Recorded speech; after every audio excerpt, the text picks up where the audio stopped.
Bismillah wassalatu wassalamu ala Rasulillah wa ala alihi wa ashabihi wa man walah, amma ba'd. Assalamualaikum warahmatullahi wabarakatuh. Ang pag-aayuno. Ang pag-aayuno ay isa sa mga pagsamba na inutos sa atin ng Allah subhanahu wa ta'ala. Ito'y kanyang inobliga sa lahat ng mga Muslim na nasa wastong gulang at may wastong pag-iisip. Ang pag-aayuno ay inobliga ng Allah subhanahu wa ta'ala sa tuwing sasapit ang ikasyam na buwan ng Hijri calendar, na siyang buwan ng Ramadan, na siyang pinakamainam na buwan sa lahat ng mga buwan. Sapagkat ang buwan ng Ramadan ay mayroong mga kahigitan na wala sa ibang mga buwan. Kabilang ho dito, ang buwan ng Ramadan ay dito unang pinababa ng Allah subhanahu wa ta'ala ang pinagpalang Quran. Sinabi ng Allah subhanahu wa ta'ala, Shahru Ramadan alladhi unzila fihi al-Quran, hudan linnas wa bayyinatin minal huda wal furqan. At kabilang din sa kahigitan ng pinagpalang buwan na ito, ang buwan na ito ay buwan ng pagsamba sa Allah subhanahu wa ta'ala. Nagiging abala ang lahat ng mga alipin ng Allah subhanahu wa ta'ala sa pag-alay ng iba't ibang uri ng pagsamba, makamit lamang ang gantimpala at kapatawaran mula sa Allah subhanahu wa ta'ala. Sinabi ng Propeta Muhammad sallallahu alaihi wasallam, "Man sama Ramadana imanan wa ihtisaban, ghufira lahu ma taqaddama min dhanbihi." Sino man ang nag-ayuno sa buwan ng Ramadan nang may pananampalataya at hangad niya ang gantimpala mula sa Allah subhanahu wa ta'ala, patatawarin ng Allah subhanahu wa ta'ala ang kanyang mga kasalanan. Sa loob din ng buwan na ito ay bubuksan ng Allah subhanahu wa ta'ala ang mga pintuan ng paraiso at kanyang isasarado ang mga pintuan ng impyerno. Kabilang din sa kahigitan ng pinagpalang buwang ito ay sa buwang ito ay papatawarin ng Allah subhanahu wa ta'ala ang gantimpala ng mga taong nag-aalay ng pag-ayuno sa kanya. Katulad ng hadith na ating binanggit kanina na sinabi ng Propeta Muhammad sallallahu alaihi wasallam, "Man sama Ramadan imanan wa ihtisaban, ghufira lahu ma taqaddama min dhanbihi." Kabilang din sa kahigitan ng buwan na ito ay sa buwan na ito ay naglalaman siya ng pinakamainam na gabi na tinatawag na Laylatul Qadr. Na kung saan ay sinabi ng Propeta Muhammad sallallahu alaihi wasallam, ay sinabi ng Allah subhanahu wa ta'ala, "Laylatul Qadr khairun min alf shahr." Ang mga mabuting mga gawain sa gabing ito, gabi ng Al-Qadr, ang mga mabubuting mga gawain, ang kanyang gantimpala ay higit pa kaysa sa 1,000 mga buwan na mga kabutihan. Higit pa ho dito ang gantimpalang ipagkakalob sa kanya ng Allah subhanahu wa ta'ala. Mga kapatid sa Islam, ano-ano ang mga dahilan kung bakit ipinag-utos ng Allah subhanahu wa ta'ala sa kanyang mga alipin ang pag-aayuno? Kabilang sa dahilan kung bakit ipinag-utos ng Allah subhanahu wa ta'ala sa kanyang mga alipin ang pag-aayuno ay upang sa gayon ay kanilang makamit ang takot sa Allah subhanahu wa ta'ala. Ito ang pinakapangunahing dahilan kung bakit niyang ipinag-utos sa atin ang pag-aayuno.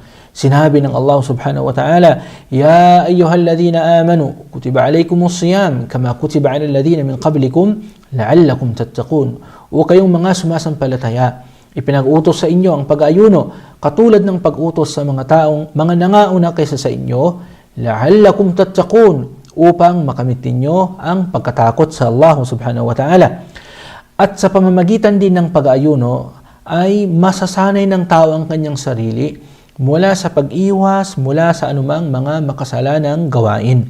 Sa magitan dito ay nasasanay niya ang kanyang sarili sa pag-iwas mula sa anumang mga makasalanang mga gawain. Unang-una nang dahil siya ay nag-aayuno. Pangalawa, habang siya ay nag-aayuno ay wala ho siyang lakas para gawin ang mga anumang pagsuway sa Allah subhanahu wa ta'ala.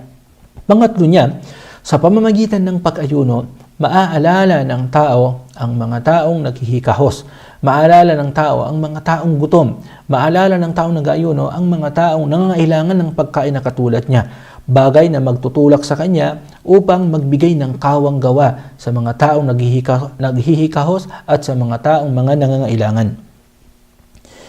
Samantala, ang mga sumusunod ay ang mga bagay na mga nakakawala ng bisa sa pag-aayuno. Bagay na dapat nating pakakaiwasan.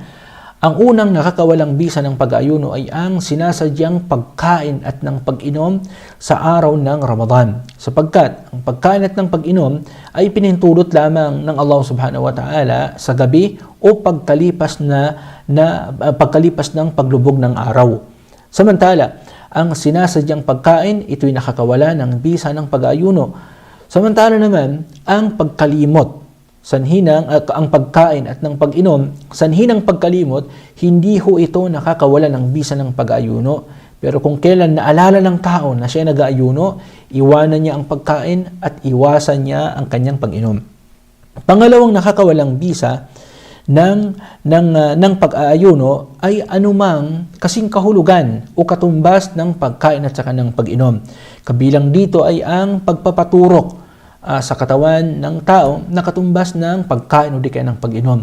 At kabilang dito, sinabi ng mga ulama ay ang paninigarilyo, sapagkat ang mga usok ay papasok sa kanyang lalamunan at saka sa kanyang katawan, nang dahil dito ito ay nakakawala ng bisa sa kanyang pag-aayuno. Pangatlong nakakawala din ng bisa sa pag-aayuno ay ang pakikipagtalik sa araw ng Ramadan. Ito ay nakakawala ng bisa ng pag-aayuno. At kapag ito'y nangyari, ay kailangan sa kanilang dalawa ang magpakawala ng alipin. Samantalang sa panahon natin ngayon ay wala ng mga alipin, ang kanilang gagawin ay mag-ayuno sila ng 2 buwan na magkasunod-sunod. Kung hindi naman, ay bawat isa sa kanila ay magpakain ng 60 katao. At kabilang din sa nakakawala ng bisa ng pag-aayuno ay ang pagpapalabas ng punla ng lalaki man o di kaya ng babae sa anumang mga pamamaraan. At kabilang din sa nakakawalang bisa ng pag-aayuno ay ang sinasadyang pagsusuka. Nang dahil sa sinabi ng Propeta Muhammad sallallahu alaihi wasallam, "Man dhara'ahu al-qay'u wa huwa sa'imun falaysa 'alayhi qada, wa man istaqa'a falyaqdi." Ibig sabihin, sino man ang nasuka habang siya nag-aayuno nang hindi niya sinasadya, ipagpatuloy niya ang kanyang pag-aayuno. Subalit, sino man ang sinadya niyang masuka habang siya nag-aayuno, ay bayaran niya ito pagkatapos ng Ramadan. Nangahulugan lamang na nawalan na ng bisa ang kanyang pag-aayuno. Kabilang din ho sa nakakawalang bisa ng pag-aayuno ay kapag agad na dumating sa babae ang kanyang buwan ng dalaw habang siya nag-aayuno. Kapag nakaranas ng buwan ng dalaw ang babae habang siya nag-aayuno, itigil niya ang kanyang pag-aayuno sapagkat ang naturang araw ay hindi katanggap-tanggap sa kanya. Subalit, kanya itong babayaran pagkatapos ng Ramadan bilang nakadepende sa bilang ng mga araw na kanyang mga nakaligtaan.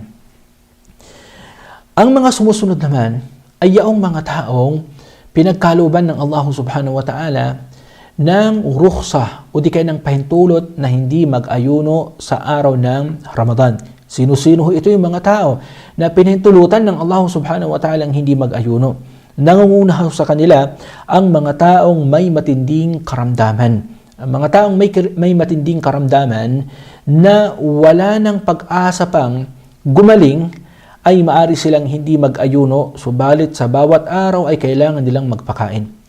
Ganon din naman kung sakaling meron siyang matinding karamdaman, subalit biidhnillahi ta'ala meron pang pag-asa na siya ay gumaling, ang kanyang gagawin ay huwag siyang mag-ayuno habang siya sa buwan ng Ramadan, huwag siyang mag-ayuno, subalit babayaran niya lamang ang mga araw na kanyang mga nakaligtaan sa magitan siyempre ng pag-ayuno.